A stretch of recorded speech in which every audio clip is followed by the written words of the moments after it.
Assalamualaikum warahmatullahi wabarakatuh. Perkenalkan, nama saya Liska Trisya, NIM 1801411403. Prodi PGSD 5A, mata kuliah Mikro-Teaching. Baiklah, di sini saya akan menjelaskan materi tentang keterampilan menggunakan media dan alat. Terlebih dahulu kita harus tahu apa itu media pembelajaran. Nah, di sini ada menurut para ahli. Menurut Arsyad tahun 2002 dan Sadiman dan kawan-kawan pada tahun 1990 mengatakan bahwa media, bentuk jamak dari kata medium, merupakan kata yang berasal dari bahasa Latin medius, yang secara harfiah berarti tengah, perantara, atau pengantar. Oleh karena itu, media dapat diartikan sebagai perantara atau pengantar pesan dari pengirim ke penerima pesan. Media dapat berupa suatu bahan software atau hardware. Menurut Haji Malik pada tahun 1994, media pembelajaran adalah segala sesuatu yang dapat digunakan untuk menyalurkan pesan bahan pembelajaran, sehingga dapat merangsang perhatian, minat, pikiran, dan perasaan. Menurut Gerlach dan Early pada tahun 1971, media belajar merupakan alat-alat grafis, fotografis, atau elektronis untuk menangkap, memproses, dan menyusun kembali informasi visual atau verbal. Nah, di sini saya menyimpulkan pengertian media pembelajaran adalah alat, bahan, atau segala sumber yang digunakan untuk menyampaikan materi-materi pelajaran dari guru kepada murid-murid dalam proses kegiatan belajar mengajar. Nah, di sini ada fungsi media pembelajaran secara umum. Fungsi yang pertama yaitu memperjelas penyampaian pesan. Maksud dari memperjelas penyampaian pesan yaitu dalam pembelajaran terkadang ada hal-hal berkonsep abstrak yang sulit bisa dijelaskan secara lisan, misalnya bagian-bagian tubuh manusia. Dengan media pembelajaran seperti misalnya video, gambar, ataupun kerangka manusia tiruan, siswa akan lebih jelas memahami apa yang dijelaskan oleh guru di kelas. Yang kedua yaitu menarik perhatian siswa. Maksudnya begini loh. Terkadang siswa kurang tertarik atau antusias terhadap suatu pelajaran dikarenakan materi pelajaran yang sulit dan susah dicerna. Dengan media pembelajaran, suasana kelas akan lebih fresh dan siswa dapat lebih berkonsentrasi. Terlebih ketika media pembelajaran yang digunakan bersifat unik dan menarik. Yang ketiga yaitu mengatasi keterbatasan ruang dan biaya. Nah, maksudnya di sini ketika menjelaskan tentang misalnya hewan-hewan karnivora, tidak mungkin rasanya kita membawa harimau, singa, atau buaya ke dalam kelas. Dengan media pembelajaran seperti gambar, siswa mengerti apa yang dimaksudkan guru walaupun belum melihat bentuk objek secara langsung. Yang keempat yaitu menghindari kesalahan tafsir. Maksudnya, ketika guru berbicara secara verbal, sudut pandang murid kadang berbeda atau satu dengan lainnya, dan maksud yang disampaikan guru berbeda dengan pemahaman para murid. Dengan media pembelajaran tafsir, sebuah teori menjadi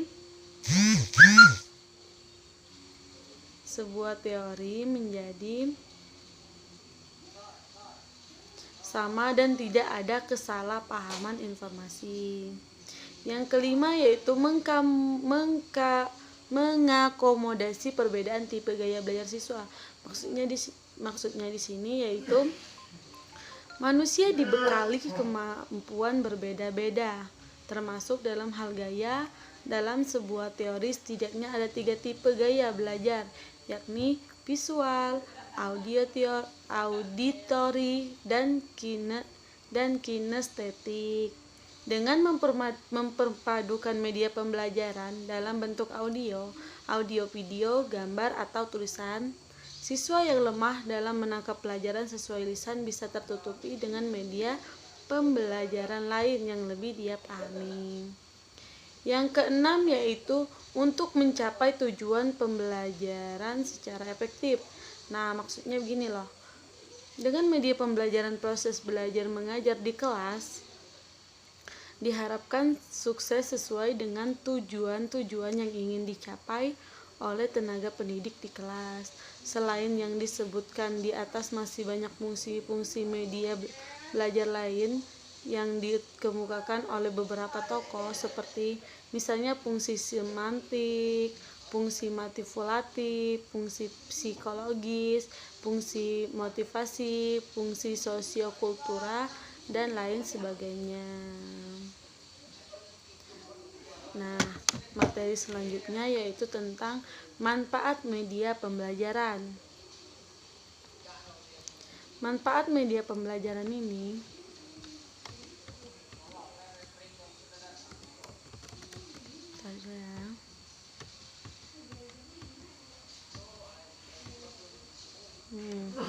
manfaat media pembelajaran ini yaitu manfaat media pembelajaran bagi pengajar dalam proses pembelajaran. Nah, yang pertama yaitu meningkatkan variasi belajar, motivasi, dan memudahkan pembelajar dalam menerima materi pembelajaran. Yang kedua yaitu membantu pengajar dalam proses pembelajaran. Yang ketiga, memberikan penjelasan serta gambar dengan cara yang mudah dipahami pembelajar. Yang seterusnya yaitu menciptakan suasana yang sinergis. Yang selanjutnya menciptakan suasana yang lebih efisien dari segi waktu.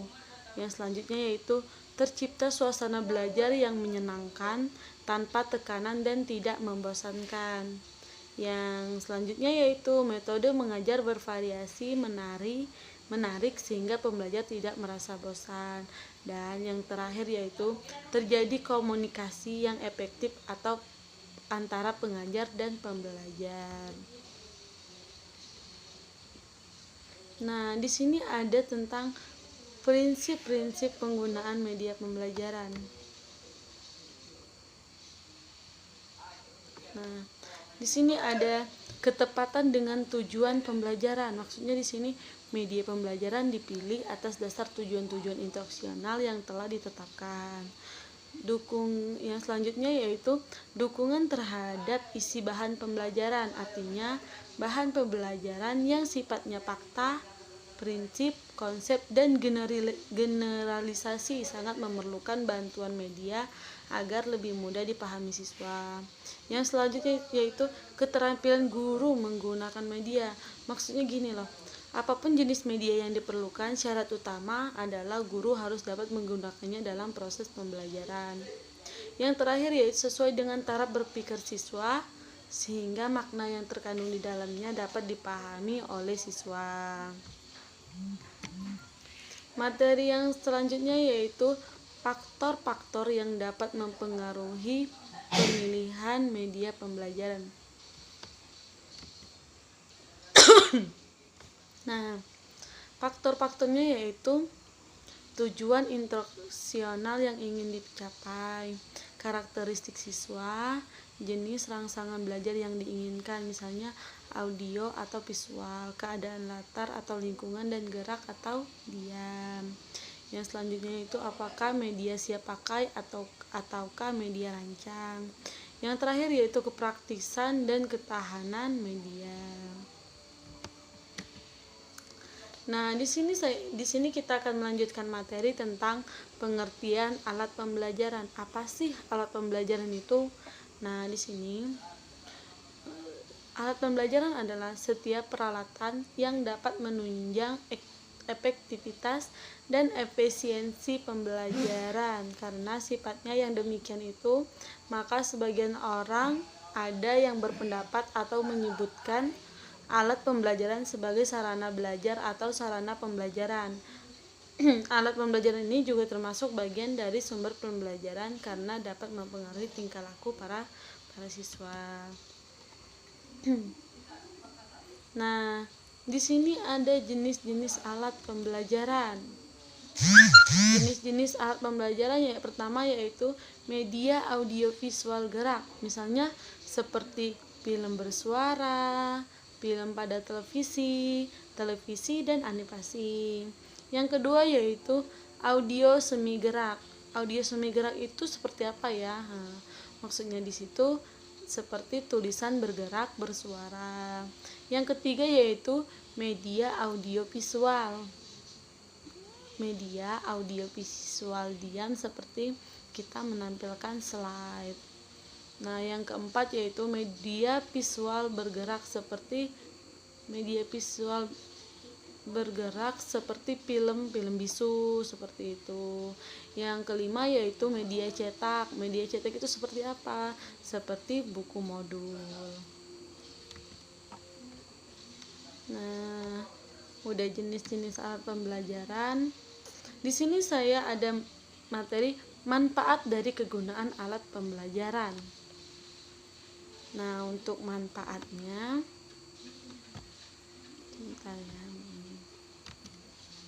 manfaat dari kegunaan alat pembelajaran. Yang pertama yaitu menimbulkan minat sasaran pendidikan. Yang kedua, mencapai sasaran yang lebih banyak. Dan yang ketiga, dapat membantu dalam mengatasi berbagai macam hambatan dalam proses pendidikan. Yang keempat yaitu dapat merangsang sasaran dari pendidikan untuk mengimplementasikan ataupun melaksanakan pesan-pesan kesehatan atau pesan pendidikan yang akan disampaikan. Dan yang terakhir yaitu dapat mempermudah saat penyampaian materi pendidikan atau informasi oleh para pendidik. Nah, di sini ada prinsip-prinsip pemilihan alat pengajaran. Di sini prinsipnya yaitu yang pertama, alat-alat yang dipilih harus sesuai dengan kematangan dan pengalaman siswa. Yang kedua yaitu alat yang dipilih harus tepat memadai dan mudah digunakan. Yang ketiga yaitu harus direncanakan dengan teliti dan diperiksa lebih dahulu. Dan yang terakhir yaitu sesuai dengan batas kemampuan biaya. Nah, itulah materi dari saya. Saya akhiri. Wassalamualaikum warahmatullahi wabarakatuh.